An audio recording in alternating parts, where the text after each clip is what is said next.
What is the one right that no one can ever take from you?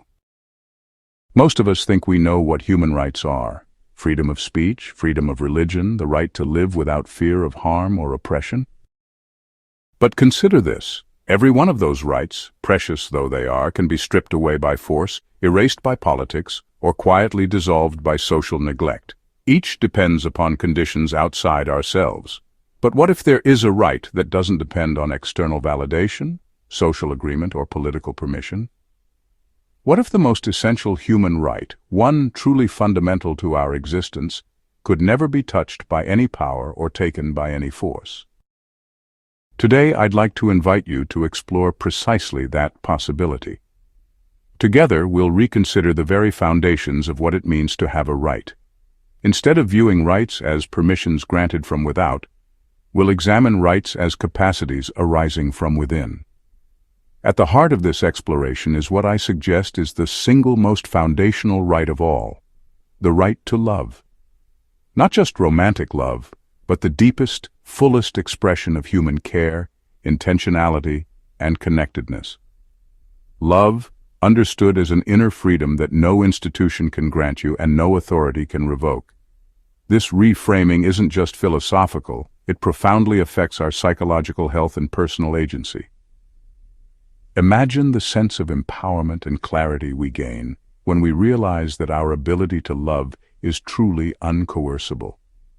Imagine the resilience we build when we recognize this fundamental human power within ourselves. In our time together today, we'll unpack this idea through a careful, structured model, a triadic analysis exploring how the right to love emerges intrinsically from our being, how it shapes the way we understand and interact with the world, and how recognizing it as fundamental shifts our approach to freedom itself. This isn't simply about rights. It's about reclaiming something deeply true about who you are, something nobody gave you, something nobody can ever take away. Let's discover this together. Most of us inherit a certain way of thinking about rights. We're taught that rights are things we have because society has agreed to give them to us, written down in constitutions, enforced through laws, debated in courts. These are what we call constructed rights. They come into existence through human agreement.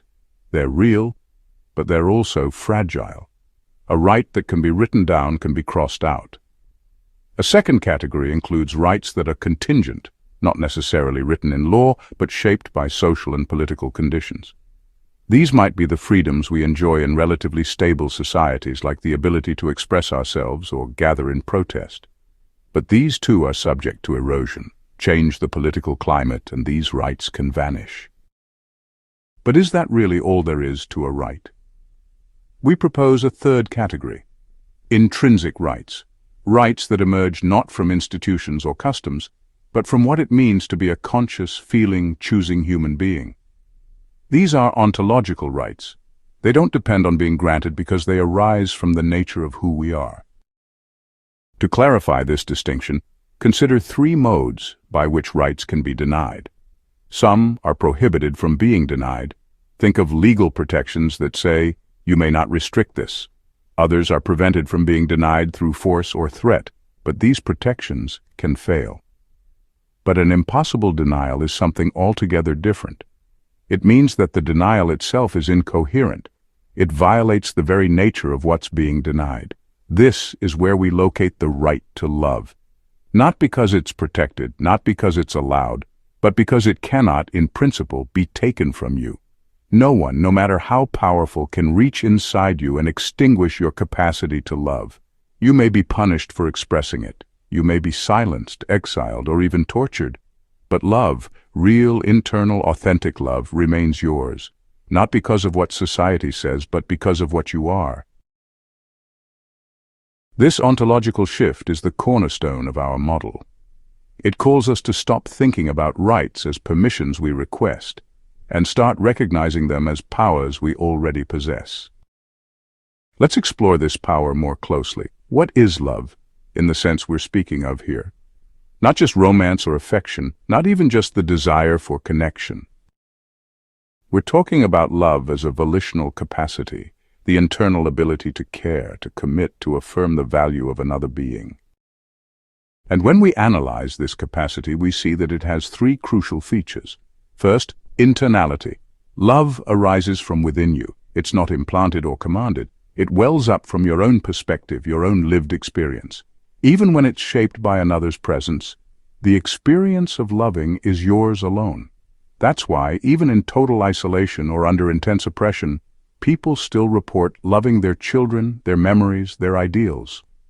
Second, volitionality. Love is not purely instinctual. You can't be forced to love.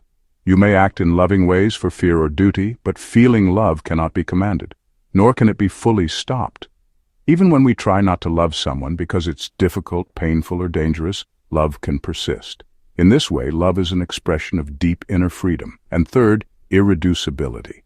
Love cannot be reduced to behavior, chemicals, or evolutionary function. It can be modeled, explained, imitated, but never fully captured. You know this when you've been on the receiving end of fake affection. The gestures are there, but something's missing. What's missing is the authentic, subjective presence of love. Now consider the limits of external interference. Love can be simulated. We can pretend. It can be suppressed. We can hide it, deny it, fear it. But it is ultimately unreachable. No law, punishment, or social force can reach into the interior of your heart and erase your capacity to love. Think of the resilience this implies. In concentration camps, people continued to love. In solitary confinement, parents imagined their children and felt devotion. In the face of injustice, many have chosen to love their enemies, not out of passivity, but from a deep, unshakable inner strength. This is why we say the right to love is inalienable, because it's not something we do under permission. It's something we are always capable of by the very fact of being human. So far, we've spoken of love as a capacity and a right. But what if love is also a way of knowing? We tend to privilege thought, cognition, as the foundation of knowledge. Descartes famously said, "I think, therefore I am." But what if that's not the full story? Let's consider a triad of ways of knowing. First, there is thinking, the rational, analytical mind. It's precise, systematic, powerful, but it can be cold. It doesn't tell you what matters, only what is. Second, there is valuing, the capacity to care. Before we reason about what to do, we feel what is meaningful. We don't seek knowledge neutrally. We seek it because we care. This caring directs our attention, frames our priorities, shapes our understanding. And third, there is loving, which combines knowing and valuing into a profound openness. When we love, we don't just observe reality, we enter into relation with it. Love commits us, involves us, makes us vulnerable. It's not detached knowledge, it's participatory. This is more than poetry. Neuroscience now supports the idea that emotion shapes perception and cognition. We don't learn about the world through thought alone. We engage it through feeling. And love is perhaps the most comprehensive and generative of feelings. But this understanding is under threat. The modern world often tries to reduce our inner life. The mechanistic view sees us as machines, input, output, no mystery. The behaviorist view reduces love to reinforcement patterns, just dopamine and training. The objectivist view dismisses anything that can't be measured, as though what we feel inside isn't real unless it's visible on a scan. But none of these can account for what love really is. Ask yourself, when have you felt that someone truly saw you, not just as a function or a label, but as a full person? That feeling comes from love. And when you offer that presence to someone else, you're not just relating, you're knowing them in a way no algorithm ever could. This is why love is not just a right, it's a foundation for how we experience and understand reality. It is a radical form of knowing with rather than knowing about. Now that we've grounded the right to love as an inner capacity, uncoercible, self-originated, and foundational to knowing, it's time to ask, how does this compare to other rights we commonly talk about? We live in a world where rights are everywhere. rights to privacy, to healthcare, to education, to expression. These are all deeply important, but they are not all the same. If we're going to think clearly about human rights, we need a way to distinguish between what's truly fundamental and what is socially or politically contingent.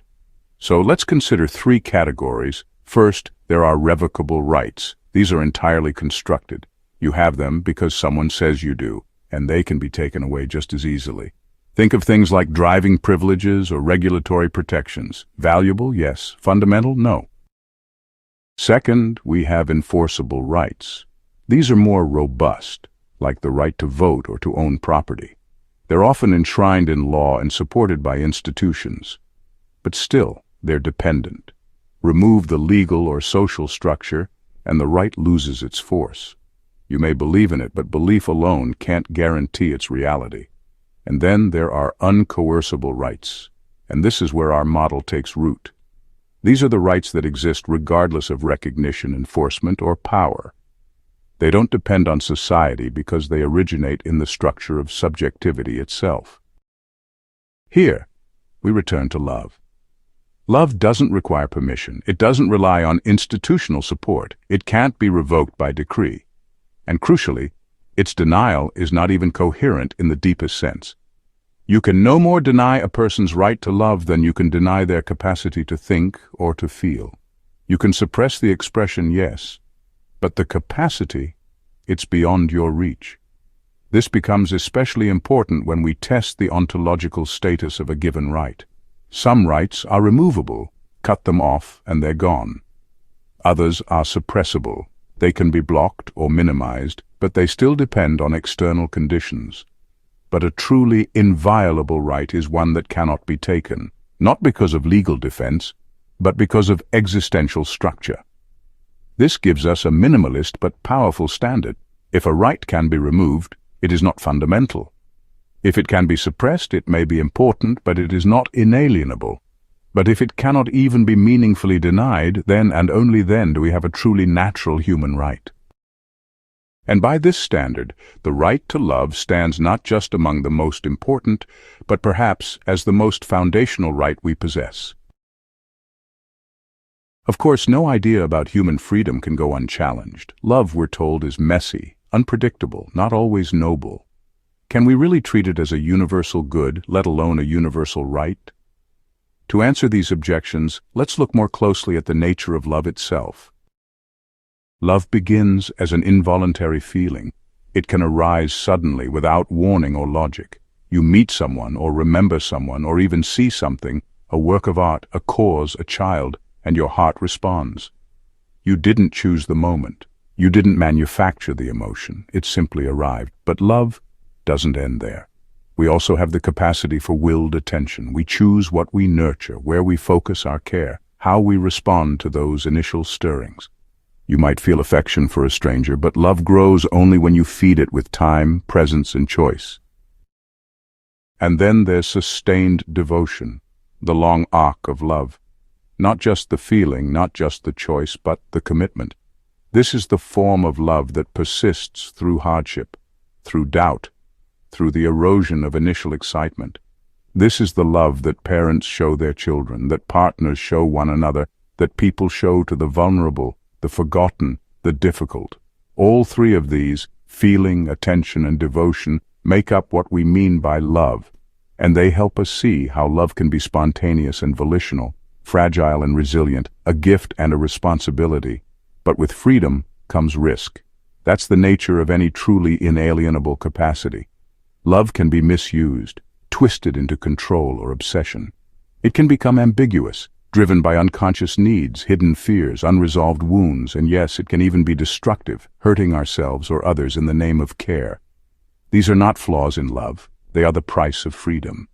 To be truly free means that your love is real, not programmed, and anything real carries risk. But would we give up love to avoid its dangers? Would we trade our most vital freedom for safety? Most of us, intuitively, say no. Because the capacity to love is not just one freedom among others. It's the freedom that gives our other freedoms meaning. So where does this all leave us? Let's bring the whole model into focus with three core affirmations.